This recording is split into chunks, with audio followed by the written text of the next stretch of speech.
Hello students, आज हम major physiographic divisions के फर्दर डिविजन्स पढ़ेंगे। पार्ट 1 में हमने कैसे लैंडफॉर्म्स फॉर्म होते हैं डिफरेंट वो पढ़ा था, और पार्ट 2 में हमने द हिमालयन माउंटेन्स और नॉर्दर्न प्लेन्स की डिटेल स्टडी की थी। इस वीडियो में हम थर्ड जो फिजियोग्राफिक डिवीजन है द पेनिनसुलर प्लेटू पढ़ेंगे। तो पेनिनसुलर प्लेटू पढ़ने से पहले हम दो वर्ड जो है यहाँ पे पेनिनसुला और प्लेटू का मीनिंग देखेंगे।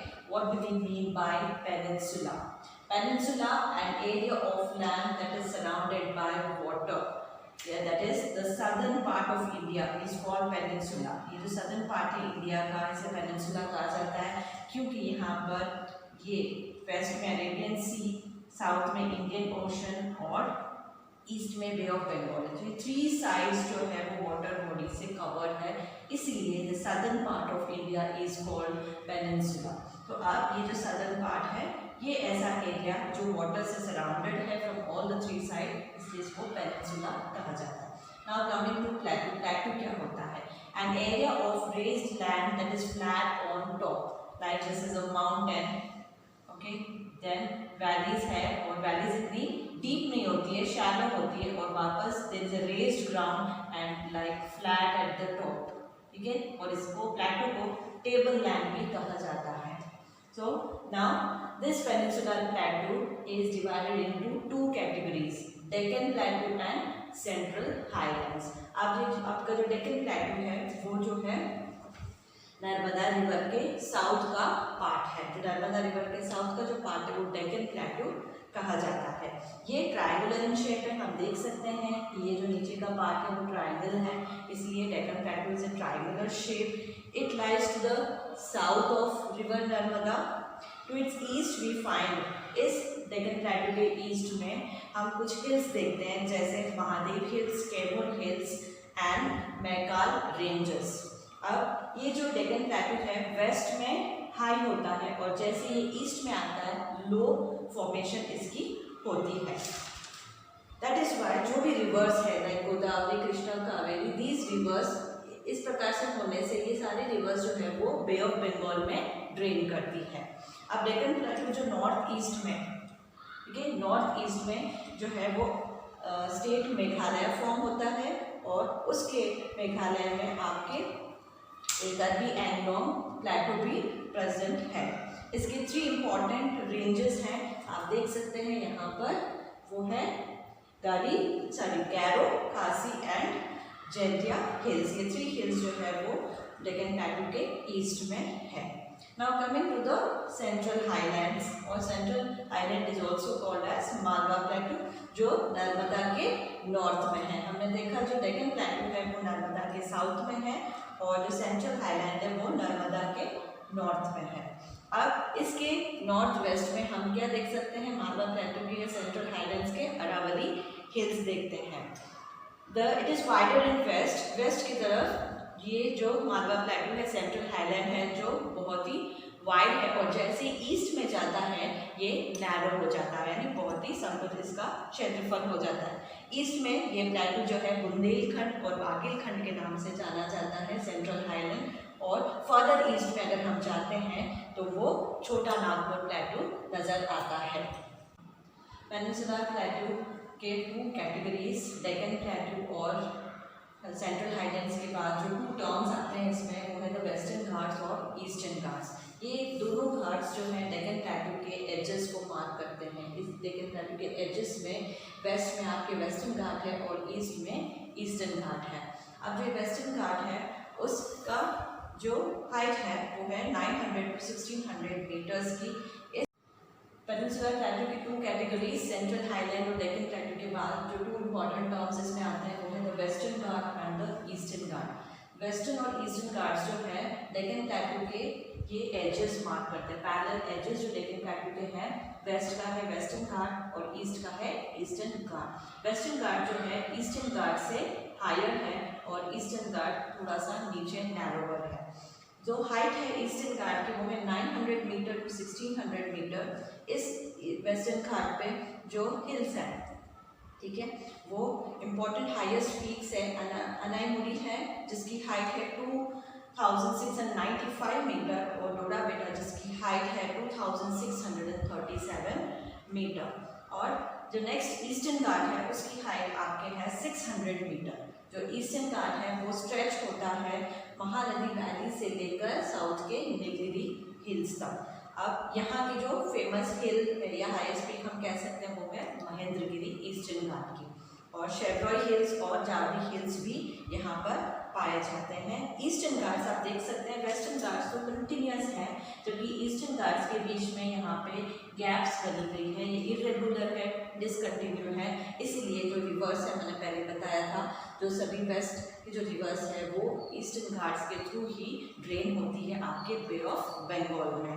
Now coming to the conclusion कि हमने पेनिनसुलर प्लेटू पढ़ा है, हमने पेनिनसुला का मीनिंग जाना है, हमने प्लेटू का मीनिंग जाना है। अब इसका कंक्लूजन ये है कि डेक्कन प्लेटू इम्पॉर्टेंट क्यों है।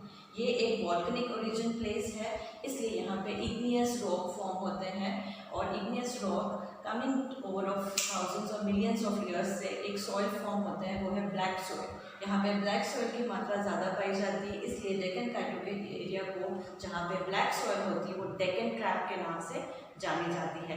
और हम अच्छी तरह जानते हैं कि जो ब्लैक सॉइल है वो कॉटन प्रोडक्शन के लिए बहुत ही ज़्यादा उपयोगी है। सो यहाँ पर कॉटन प्रोडक्शन भी हाई होता है। Now the next topic after the Peninsular Plateau is the fourth physiographic division called the Indian Desert.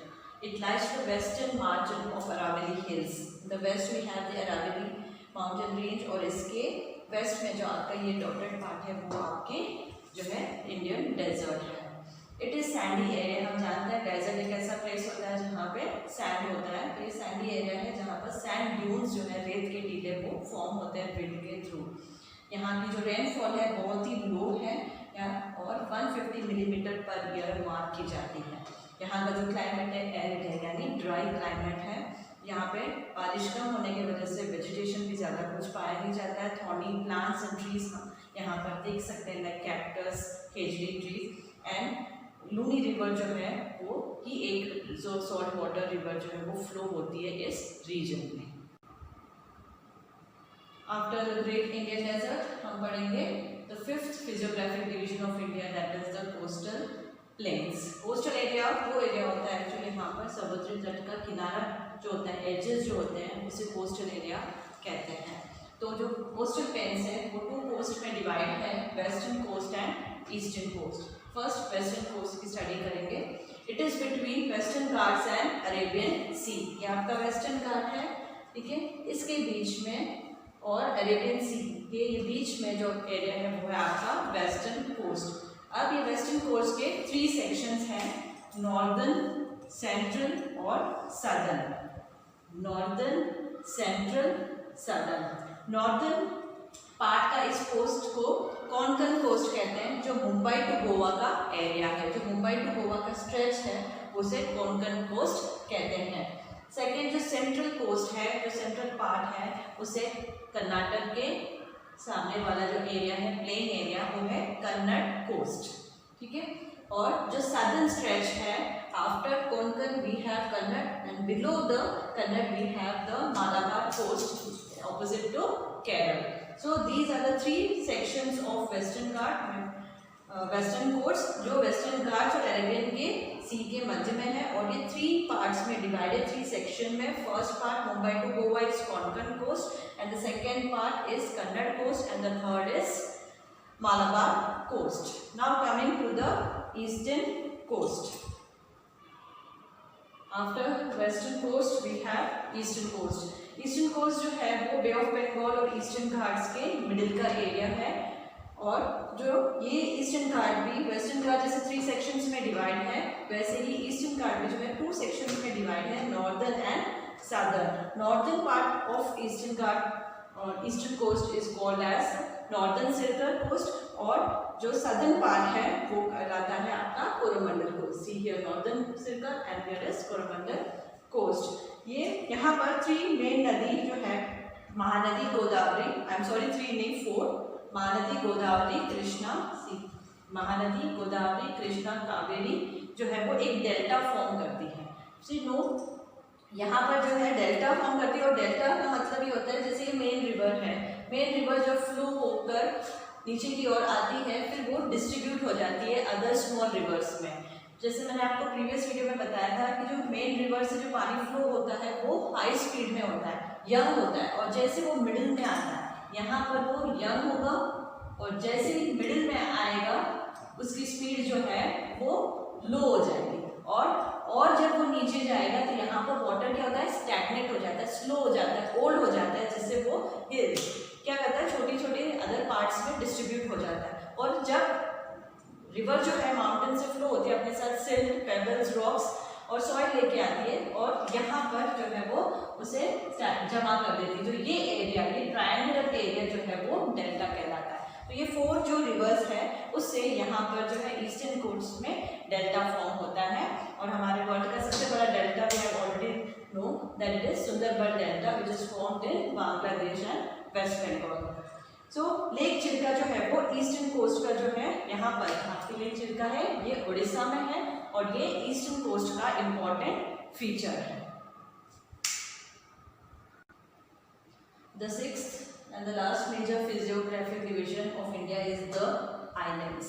जो the islands हैं वो 2 कैटेगरीज में डिवाइड है, Lakshadweep and the Andaman and Nicobar. जो मैप में हम देख सकते हैं, Lakshadweep here is in Arabian sea and Andaman and Nicobar here below the south of Bay of Bengal. So coming to the Lakshadweep. Lakshadweep lies close to the Malabar coast. हमने पढ़ा था केरल जो मालाबार कोस्ट है उसके ऑपोजिट क्लोज में ये located है Arabian सी में, और इसकी जो एरिया ये कवर करता है वो है 32 स्क्वायर किलोमीटर। जो लक्षद्वीप है, लक्षद्वीप से हिंदी वर्ड लाखों द्वीपों का समूह है यहाँ पर। It is said that it is 36 जो द्वीप यहाँ पर टोटल हैं, लेकिन जो इनहैबिटेड जो है यानी जहाँ पे लोग रहते हैं वो ओनली 10 द्वीप हैं। तो इससे पहले लक्काद्वीप, मिनिकॉय और अमनद्वीप के नाम से जाना जाता है। प्रेजेंटली आफ्टर 1973 में इसको लक्षद्वीप का नेम दिया गया है। जो कवरती है ये इसकी एडमिनिस्ट्रेटिव हेडक्वार्टर है, यहाँ पे इसकी कैपिटल है। यहाँ पर फ्लोरा और फौना है, वेजिटेशन है, प्लांट्स जो आप देख सकते हैं, एनिमल लाइफ बहुत ही वाइड है, climate is also equatorial, and यहाँ पे एक आइलैंड है पिटी आइलैंड लक्षद्वीप में, जहाँ पर एक बर्ड सेंचुरी, जो कि यहाँ पर ये इन अनहेबिटेड एरिया, यहाँ पे कोई नहीं रहता, लेकिन यहाँ पे एक बर्ड सेंचुरी है। ये जो लक्षद्वीप है वो कोरल आइलैंड से बना है। कोरल का मतलब क्या होता है कि कोरल पॉलिसेस करके माइक्रो ऑर्गेनिजम्स होते हैं। ये माइक्रो ऑर्गेनिजम्स वार्म वाटर में ही फ्लरिश होते हैं, ये ग्रुप में कॉलोनीज में रहते हैं, और जब ये डेड हो जाते हैं इनका स्केलेटन, और ये कैल्शियम और कार्बोनेट सेक्रेट करते हैं अपनी बॉडी से, तो इनके एक्यूमुलेशन से यानी इनके मिलाव से क्या होता है कि एक ठोस लैंड मास फॉर्म होता है और वो कोरल आइलैंड बनता है। The second island group is the Andaman and Nicobar. It lies to the south of Bay of Bengal. Bay of Bengal is here to the south. It lies. They are bigger in size. Size इनकी बड़ी है. They are numerous. यानी बहुत सारे हैं ये islands, और scattered है, अलग अलग जगह पर बिखरे हुए हैं। These are divided into 2. अब ये जो Andaman and Nicobar islands है ये भी जो है वो 2 में है. 2 names, the Andaman in the north and the Nicobar in the south.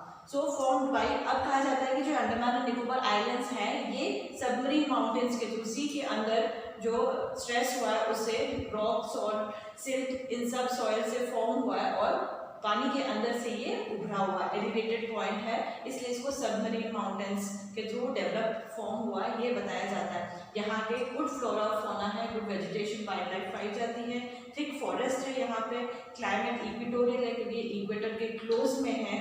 यहाँ पर एक एक्टिव वॉल्केनो बैरन आइलैंड के नाम से है जो यहाँ पर प्रेजेंट है Andaman and Nicobar group of islands में। With this we come to an end to the major physiographic divisions of India. तो अब हम देखते हैं कि ये जो सभी हमने पढ़ा, जैसे हमने हिमालयस पढ़ा, हिमालयस हमारे लिए इम्पोर्टेंट है क्योंकि इससे हमें वाटर सोर्स मिलता है, ओके, रिवर्स मिलते हैं हमें, ओरिजिन ऑफ रिवर्स हिमालय से होता है। ये हमारे लिए बहुत ही, यहाँ की जो फॉरेस्ट है उस पर कई जड़ी बूटियाँ मिलती है जो हमारे लिए अच्छी खासी वेल्थ है, फॉरेस्ट वेल्थ है।